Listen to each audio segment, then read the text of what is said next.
हुकूमत और कलअदम TLP के दरमियान मुआहदे पर अमल दरामद जारी। अडियाला जेल से कलअदम TLP के मजीद 82 कारकुनों को रिहा कर दिया गया। गुज़श्ता रोज से अब तक सैकड़ों कारकुनों को रिहा किया जा चुका है।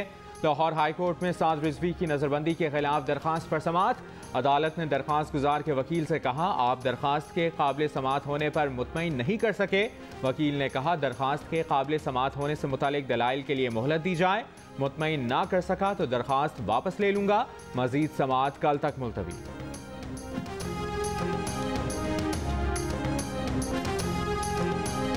मुस्लिम लीग नून का कलअदम TLP से मुआहिदा फौरी अवाम और पार्लियामान के सामने लाने का मुतालबा। पुलिस के शहदा से रवा रखे गए रवैये की मजम्मत। तर्जुमान नून लीग मरियम औरंगजेब ने कहा, छुप छुपा कर पिछले दरवाजों से किए गए मुआहिदे कौमी सलामती के लिए खतरा और अवाम से धोखा है। पुलिस अवाम के लिए पहली लाइन ऑफ डिफेंस है। 4 दिन हुकूमत की जबान दराजी और मुतजाद बयानात की वजह से ये खमियाजा भुगतना पड़ा।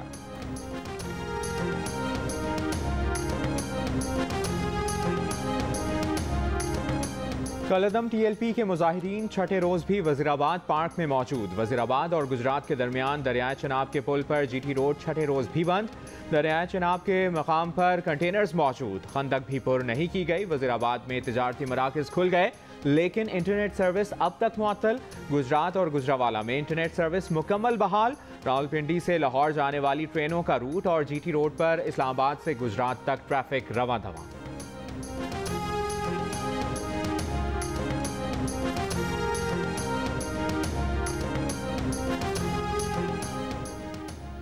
सुन्नी तहरीक कलअदम तहरीक लब्बैक से भी ज़्यादा पुरतशद्दुद थी मगर ख़त्म हो गई। कलअदम TLP का इससे भी खात्मा हो जाएगा। वफाकी वज़ीर इत्तलात फवाद चौधरी का बयान। कहा, मजहबी इंतहा पसंद ग्रुप्स के पास हुजूम को तशद्दुद के लिए इस्तेमाल करने की सलाहियत तो होती है लेकिन सियासी मैदान में उनका किरदार हमेशा बहुत महदूद होता है। TLP के साथ इत्तेहाद करने का मतलब दुनिया में पाकिस्तान को तनहा करना होगा।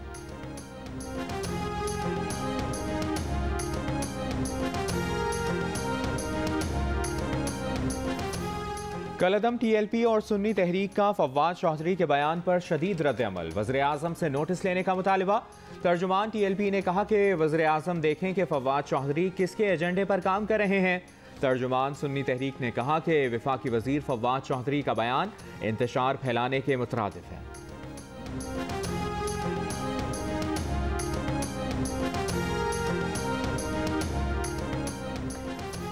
चीनी की कीमत काबू से बाहर, ऊपर नहीं बहुत ऊपर। कराची के जोड़िया बाजार में 1 किलो चीनी की होलसेल कीमत 4 रुपए इजाफे के बाद 124 रुपए हो गई। क्वेटा में 1 किलो चीनी की कीमत में 11 रुपए का रिकॉर्ड इजाफा, कीमत 113 से बढ़कर 124 रुपए हो गई।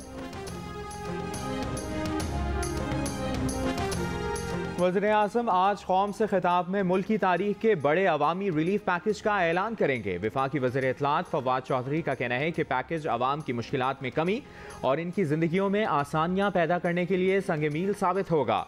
अवाम की तकालीफ का तदारुक इमरान खान की पहली तरजीह है। इमरान खान अवाम को रिलीफ फराहम करने के लिए हर हद तक जाएंगे। इमरान खान आज कौम से खिताब में मुल्क की मौजूदा सूरत हाल समेत मुख्तलिफ उमूर पर कौम को आगाह करेंगे।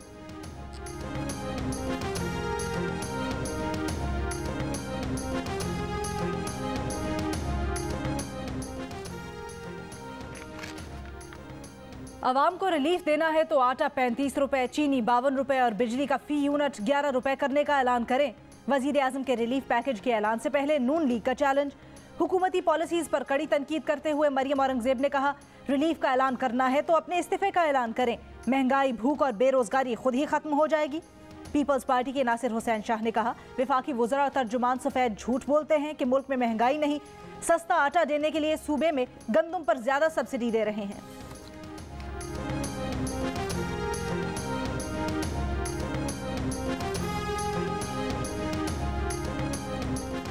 नैब के रिकवर किए गए 815 अरब रुपए सरकारी अकाउंट में जमा न कराए जाने का इंकशाफ। सेनेट की कायमा कमेटी बराए खजाना का इजलास। वजारत खजाना ने बताया कि नैब ने मजमूई तौर पर 821 अरब 46 करोड़ 90 लाख रुपए रिकवर किए। 6 अरब 50 करोड़ रुपए की रकम नॉन टैक्स आमदन के तहत मौसूल हुई। बाकी फंड्स कहाँ गए, कहाँ इस्तेमाल हो रहे हैं, इसका कोई इल्म नहीं। नैब हुक्काम से पूछ भी नहीं सकते कि पैसे कहाँ हैं। सेनेटर सलीम मांडवीवाला ने कहा कि national crime agency of UK की जानिब से दी गई रकम भी सरकारी खजाने में जमा नहीं हुई। कमेटी का ऑडिटर जनरल ऑफ पाकिस्तान और नैब के ऑडिटर को खत, आइंदा इजलास में तलब।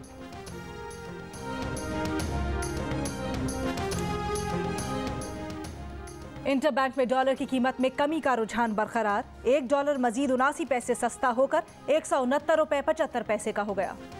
फतह पर फतह, जीत पर जीत, पाकिस्तान की मुसलसल लगातार चौथी विक्ट्री। 9 साल बाद T20 वर्ल्ड कप के सेमीफाइनल में एंट्री। पाकिस्तान टीम नामीबिया को हराकर इवेंट के सेमीफाइनल में पहुंचने वाली पहली टीम बन गई। पाकिस्तान के 189 रन के जवाब में नामीबिया की टीम 144 रन ही बना सकी।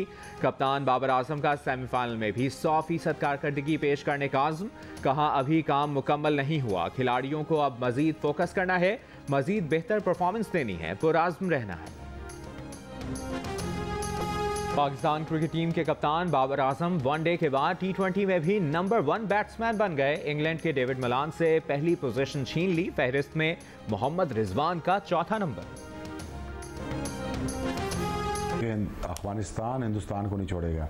अबू धाबी में मैच है, अगर अफगानिस्तान टॉस जीत गया तो मुझे लग रहा है हिंदुस्तान फिर फंसेगा, हिंदुस्तान की शामत आ जानी।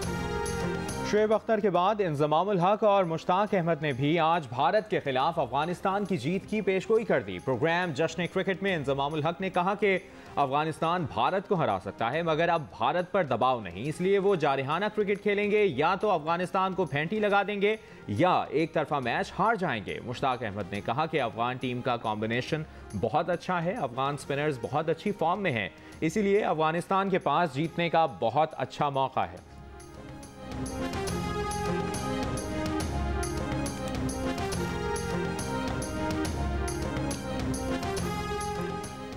लाहौर, रावलपिंडी, इस्लामाबाद, गुजरावाला, पेशावर और कोयटा समेत मुख्तलिफ शहरों में डेंगू मच्छर के वार जारी। इस्लामाबाद में डेंगू का एक और मरीज दम तोड़ गया। 24 घंटों में 98 मजीद अफराद बीमार पड़ गए। रावलपिंडी में डेंगू SOPs की खिलाफ वर्जी पर मुतअद्दिद मकामात सील। डेंगू SOPs की खिलाफ वर्जी पर 200 से जायद मुकदमात दर्ज। पंजाब में तकरीबन 500 डेंगू केसेस में से 358 लाहौर से रिपोर्ट हुए। कोयटा के फातिमा जिन्ना अस्पताल में 3 डेंगू मरीज दाखिल।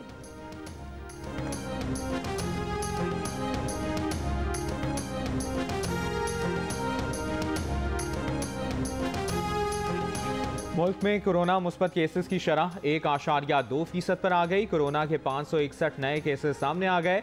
मजीद 11 अफराद इंतकाल कर गए। पंजाब में कोरोना मुस्बत केसेस की शरह 1% और लाहौर में 1.8% रिकॉर्ड की गई।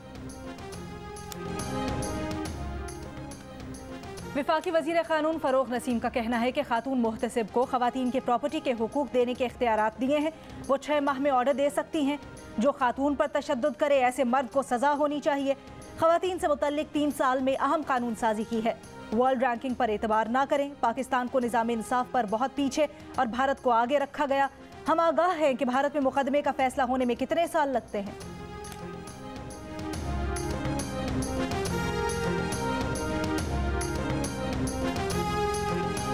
इस्लामाबाद की अदालत में नूर मुकद्दम कत्ल केस की समाअत। मरकजी मुल्जिम जाहिर जाफर की पुलिस के साथ धक्कमपेल। मुल्जिम कमरा अदालत में मुसलसल नाजेबा जुबान इस्तेमाल करता रहा। अदालत का मुल्जिम को अदालत से बाहर ले जाने का हुक्म। मुल्जिम ने पुलिस एहलकार को गिरबान से पकड़ लिया। पुलिस जबरदस्ती मुल्जिम को हवालात लेकर चली गई।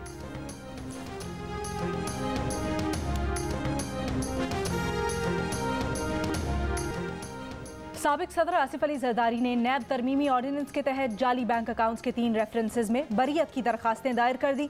पार्क लेन, मेगा मनी लॉन्ड्रिंग और तोशाखाना रेफरेंस में बरीयत की इस्तदा। एहतसाब अदालत का नैब को नोटिस, 18 नवंबर तक जवाब तलब।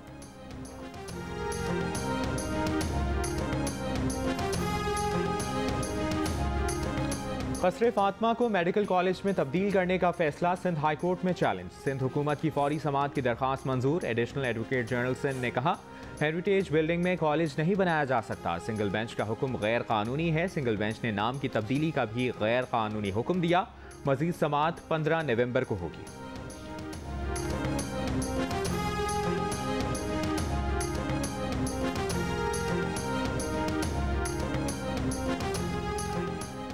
पाकिस्तानी रेसर सलमा खान की गाड़ी की टक्कर से मोटरसाइकिल सवार 2 सगे भाई कुचले गए। एक भाई मौके पर जाम बहक हो गया, दूसरे की हालत तशवीशनाक। पुलिस ने जाम बहक नौजवान के वालिद की मुद्दइयत में मुकदमा दर्ज कर लिया। FIR के मुताबिक हादसा गुज़श्ता रोज़ इस्लामाबाद के सेक्टर F11 मरकज़ के करीब पेश आया था।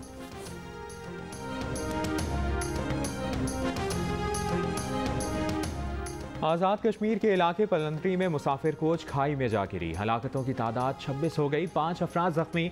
पुलिस का कहना है कि हादसा मिंजियाड़ी के करीब पेश आया। कोच में 30 से ज़ायद मुसाफिर सवार थे।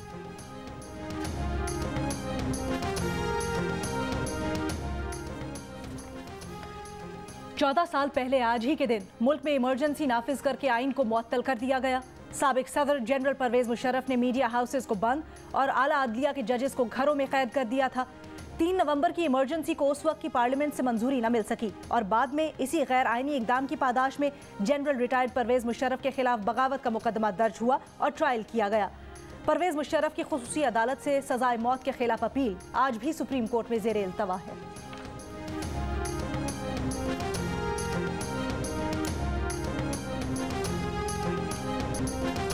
राजदारी खत्म होने के खदशात पर फेसबुक ने चेहरे की शनाख्त का फीचर खत्म कर दिया। फेसबुक ने इकदाम हसास दस्तावेजात लीक होने के बाद किया। फेसबुक लगभग 1 अरब सार्फिन का स्कैन डेटा खत्म कर रहा है। फीचर से तस्वीर में नजर आने वालों की शनाख्त मुमकिन थी।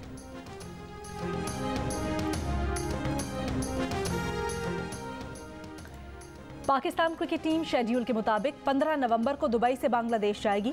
PCB का कहना है कि T20 वर्ल्ड कप जीतने की सूरत में टीम की रवानगी के शेड्यूल में रद्दोबदल मुमकिन है।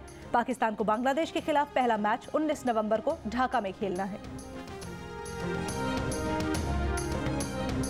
T20 वर्ल्ड कप में न्यूजीलैंड और स्कॉटलैंड मध्य मुकाबिल। स्कॉटलैंड का टॉस जीतकर फील्डिंग का फैसला, न्यूजीलैंड की बैटिंग जारी।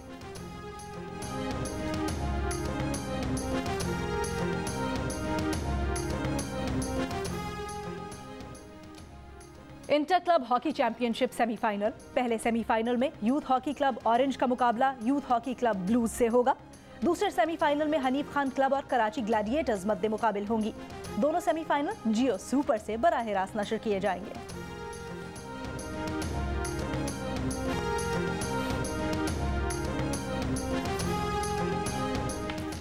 जियो न्यूज के प्रोग्राम जश्न क्रिकेट में आज अदाकारा मरियम नफीस मेहमान होंगी। 500 की दौड़ में मरियम नफीस सहर खान को शिकस्त दे सकेंगी या नहीं, देखिए प्रोग्राम जश्न क्रिकेट आज रात 11:02 पर सिर्फ। और बुलबुले सहरा रेशमा के चाहने वाले आज भी बेशुमार, परस्तार उनकी 8वीं बरसी नहीं भूले।